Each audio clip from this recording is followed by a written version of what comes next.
السلام علیکم ورحمۃ اللہ وبرکاتہ۔ میں ہوں مولانا عطاء الرحمن۔ آج ہم 11ویں جماعت کے لیے سورہ بقرہ میں 5ویں رکوع کی تفسیر و تشریح کریں گے۔ اگر آپ ہمارے چینل پر نئے ہو تو اس کو سبسکرائب کریں اور بیل آئیکن کا بٹن دبائیے تاکہ ہماری نئی آنے والی ویڈیو آپ کے سامنے بوقت موصول ہو۔ اب ہم سبق شروع کرتے ہیں۔ بسم اللہ الرحمن الرحیم۔ یا بنی اسرائیل اذکروا نعمتی التي انعمت علیکم وأوفوا بعهدی اوف بعہدکم وإیایا فارہبون۔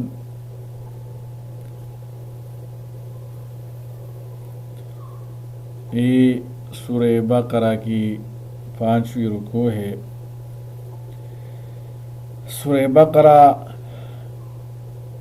قرآن کے ذکر سے شروع کی گئی اور یہ بتلایا گیا کہ قرآن کی ہدایت اگرچہ ساری مخلوق کے لیے عام ہے مگر اس سے نفع صرف مؤمنین اٹھائیں گے۔ اس کے بعد ان لوگوں کے عذاب شدید کا ذکر فرمایا جو اس پر ایمان نہیں لائے۔ ان میں ایک طبقہ کل کافر اور منکروں کا تھا، دوسرا منافقین کا۔ پھر اللہ جل شانہ کی وحدانیت اور انعامات ذکر کیے جو انسانوں پر کیے گئے تھے۔ پھر قرآن کی حقانیت اور اعجاز ذکر کیا گیا۔ منکرین کے لیے بشارت ذکر کی گئی۔ اب بنی اسرائیل کا یہاں تفصیل سے ذکر کیا گیا ہے۔ یا بنی اسرائیل اذکروا، اے بنی اسرائیل یاد کرو، نعمتی التی، میرا وہ احسان، انعمت علیکم جو میں نے تم پر کیا، وَأَوْفُوا بِعَهْدِی، اور تم میرے ساتھ کیے ہوئے عہد کو پورا کرو۔ اوف بعہدکم، میں تمہارے ساتھ کیے گئے عہد کو پورا کروں گا۔ وَإِیَّایَ فَارْہَبُونَ، اور مجھ ہی سے ڈرتے رہو۔ بنی اسرائیل اسرائیل عبرانی زبان کا لفظ ہے۔ اس کے معنی عبداللہ ہے۔ یہ حضرت یعقوب علیہ السلام کا دوسرا نام ہے۔ بعض علماء نے فرمایا کہ رسول اللہ صلی اللہ علیہ وسلم کے سوا کسی اور نبی کے نام متعدد نہیں، صرف حضرت یعقوب علیہ السلام کے 2 نام ہیں، یعقوب اور اسرائیل۔ قرآن میں اس جگہ ان کو بنی یعقوب کہہ کر خطاب نہیں کیا بلکہ دوسرے نام اسرائیل کا لفظ استعمال کیا۔ اس میں حکمت یہ ہے کہ خود اپنے لقب اور نام ہی سے ان کو معلوم ہو جائے کہ ہم عبداللہ یعنی اللہ کی عبادت گزار بندے کی اولاد ہیں، ہمیں بھی ان کے نقش قدم پر چلنا چاہیے۔ اس آیت میں بنی اسرائیل کو خطاب کر کے ارشاد فرمایا، اور پورا کرو تم میرے عہد کو، یعنی تم نے مجھ سے جو عہد کیا تھا تورات میں، جس کا بیان بقول قتادہ و مجاہد رحمہ اللہ اس آیت میں ہے۔ وَلَقَدْ أَخَذَ اللَّهُ مِيثَاقَ بَنِي إِسْرَائِيلَ وَبَعَثْنَا مِنْهُمْ 12 نقیبا۔ اس میں سب سے اہم معاہدہ تمام رسولوں پر ایمان لانے کا شامل ہے کہ آپ تمام رسولوں پر ایمان لائیں گے، جن میں ہمارے رسول کریم صلی اللہ علیہ وسلم خصوصیت سے داخل ہے۔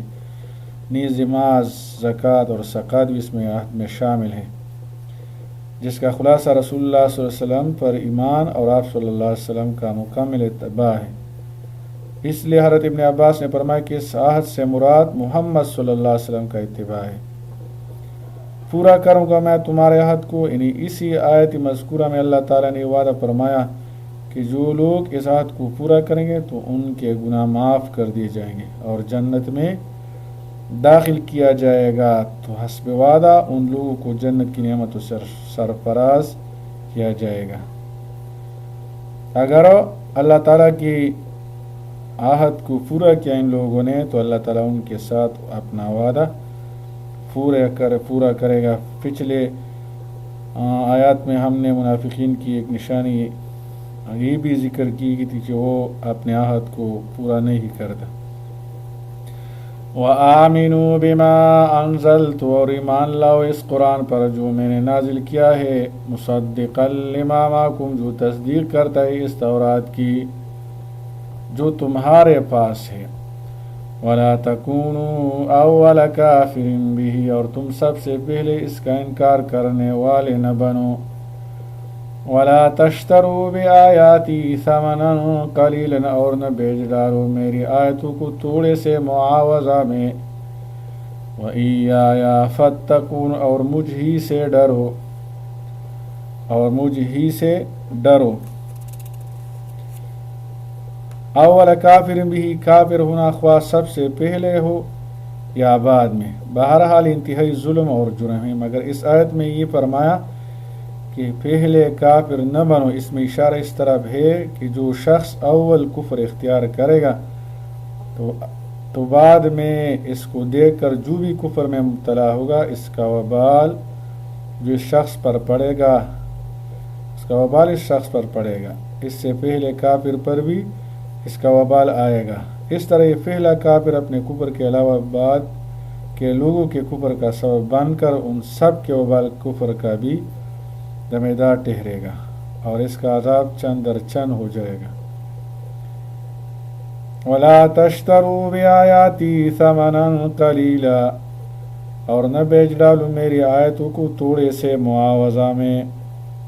اس آیت میں اللہ تعالیٰ کی آیت کے بدلے میں قیمت لینے کی ممانعت کا مطلب وہی ہے جو آیت کے سباق و سیاق سے معلوم ہوتا ہے کہ لوگوں کی مرضی اور ان کے اغراض کی خاطر اللہ تعالیٰ کی آیات کا مطلب غلط بتلا کر یا چھپا کر لوگوں سے پیسے لیے جائے، یہ فعل باجماع امت حرام ہے۔ رہا یہ معاملہ کہ کسی کو اللہ تعالیٰ کی آیات صحیح بتلا کر یا پڑھا کر اس کی اجرت لینا کیسا ہے، تعلیم القرآن پر اجرت لینا کیسا ہے، اس کا تعلق آیت مذکورہ سے بالکل نہیں ہے۔ خود یہ مسئلہ اپنی جگہ قابل غور ہے کہ تعلیم قرآن پر اجرت و معاوضہ جائز ہے یا نہیں، فقہاء امت میں اختلاف ہے۔ امام مالک، شافعی، احمد بن حنبل رحمہ اللہ جائز قرار دیتے ہیں، امام ابو حنیفہ رحمہ اللہ منع فرماتے ہیں، کیونکہ رسول اللہ صلی اللہ علیہ وسلم نے قرآن کو ذریعہ کسب معاش کا بنانے سے منع فرمایا ہے۔ لیکن متاخرین حنفیہ نے بھی جب ان حالات کا مشاہدہ کیا کہ قرآن مجید کے معلمین کو اسلامی بیت المال سے اجرت ملا کرتا تھا، اب ہر جگہ اسلامی نظام میں فتور کے سبب ان معلمین کو عموماً کچھ نہیں ملتا۔ یہ اگر اپنے معاش کے لیے کسی محنت و مزدوری یا تجارت وغیرہ میں لگ جائے تو بچوں کو تعلیم و قرآن کا سلسلہ یکسر بند ہو جائے گا، کیونکہ وہ دن بھر کا مشغلہ چاہتا ہے، اس لیے تعلیم قرآن پر تنخواہ لینے کو بضرورت جائز قرار دیا۔ جیسا کہ صاحب ہدایہ نے فرمایا کہ آج کل اسی پر فتویٰ دینا چاہیے کہ تعلیم قرآن پر اجرت تنخواہ لینا جائز ہے۔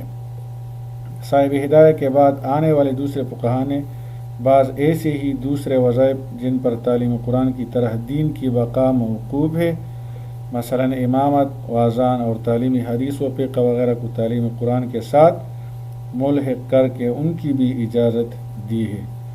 در مختار اور شامی میں اس کا ذکر کیا گیا ہے۔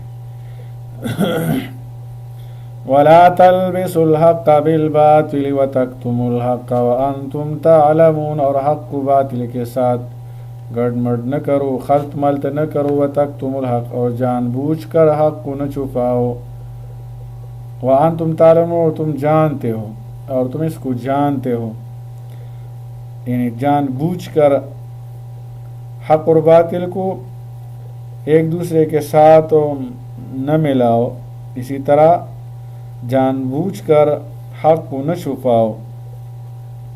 اس سے ثابت ہوا کہ حق بات کو غلط باتوں کے ساتھ خلط مل کر کے اس طرح پیش کرنا جس سے مخاطب مغالطہ میں پڑ جائے جائز نہیں۔ اسی طرح کسی خوف یا طمع کی وجہ سے حق بات کا چھپانا بھی حرام ہے۔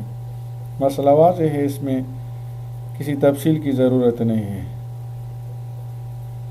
امام قرطبی رحمہ اللہ نے اپنی تفسیر میں حق کو چھپانے سے پرہیز کرنے کا ایک واقعہ اور مفصل مکالمہ ابو حاتم تابعی اور خلیفہ سلیمان بن عبد الملک کا نقل کیا ہے، اور وہاں دیکھ لیا جائے، وہ بہت تفصیلی واقعہ ہے۔ وَأَقِيمُوا الصَّلَاةَ وَآتُوا الزَّكَاةَ وَارْكَعُوا مَعَ الرَّاكِعِينَ، اور نماز قائم کرو، وَآتُوا الزَّكَاةَ اور زکوٰۃ ادا کرو، وَارْكَعُوا مَعَ الرَّاكِعِينَ اور رکوع کرنے والوں کے ساتھ رکوع کرو، رکوع کرنے والے کے ساتھ رکوع کرو، ان سے رکوع میں ان کے ساتھ شریک ہو جاؤ، مطلب یہ ہے کہ جماعت سے نماز پڑھو۔ یہ اس سے مراد ہے نماز کو کامل طریقے سے ادا کرو۔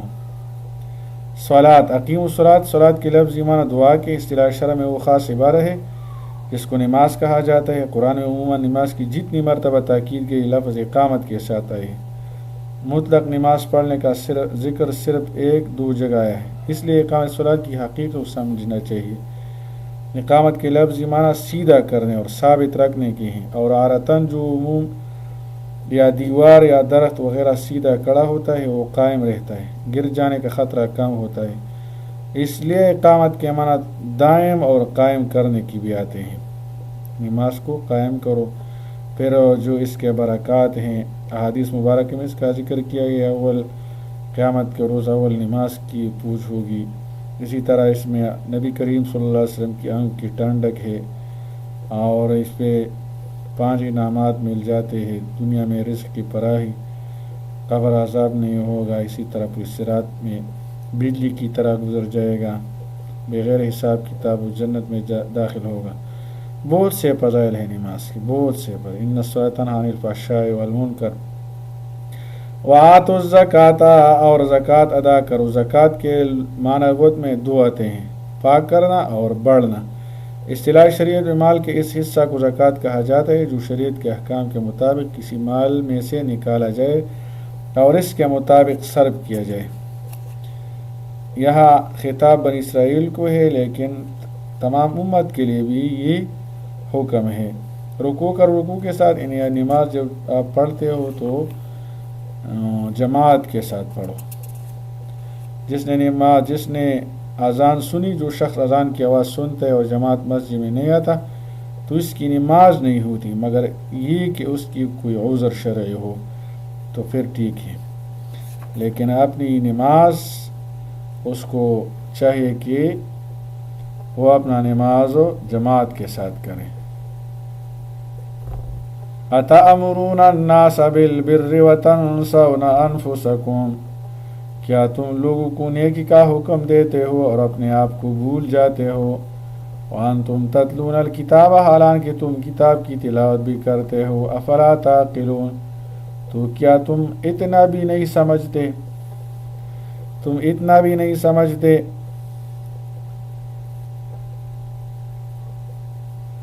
اس آیت میں خطاب اگرچہ علماء یہود سے ہے، ان کو ملامت کی جا رہی ہے کہ وہ اپنے دوستوں اور رشتہ داروں کو یہ تلقین کرتے تھے کہ تم محمد صلی اللہ علیہ وسلم کی پیروی کرتے رہو اور دین اسلام پر قائم رہو، جو علامت ہے اس بات کی کہ علماء یہود دین اسلام کو یقینی طور پر حق سمجھتے تھے، مگر خود نفسانی خواہشات سے اتنے مغلوب تھے کہ اسلام قبول کرنے کے لیے تیار نہ تھے۔ لیکن معنی کے اعتبار سے یہ ہر اس شخص کی مذمت ہے جو دوسروں کو تو نیکی اور بھلائی کی ترغیب دے مگر خود عمل نہ کرے، دوسروں کو خدا سے ڈرائے مگر خود نہ ڈرے۔ ایسے شخص کے بارے میں احادیث میں بڑی ہولناک وعید آئی ہے۔ حضرت انس رضی اللہ عنہ سے روایت ہے کہ رسول اللہ صلی اللہ علیہ وسلم نے ارشاد فرمایا کہ شب معراج پر میرا گزر کچھ لوگوں پر ہوا جن کے ہونٹ اور زبانیں آگ کی قینچیوں سے قطرے جا رہے تھے۔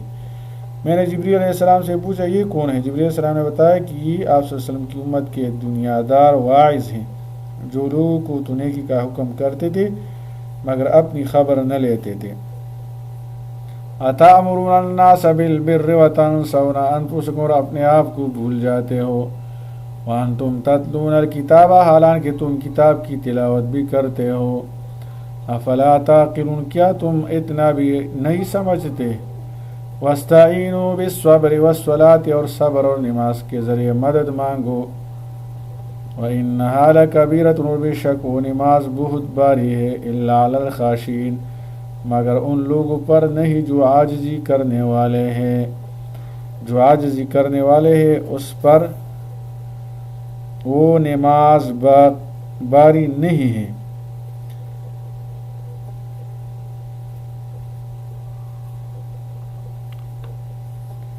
الذین یظنون انہم ملاقو ربہم، جو یقین رکھتے ہیں کہ بے شک وہ اپنے رب سے ملنے والے ہیں، وانہم الیہ راجعون، اور بے شک اسی کی طرف پلٹنے والے ہیں۔ ان کی یقین ہوتا ہے کہ ہم کو جو ملا ہے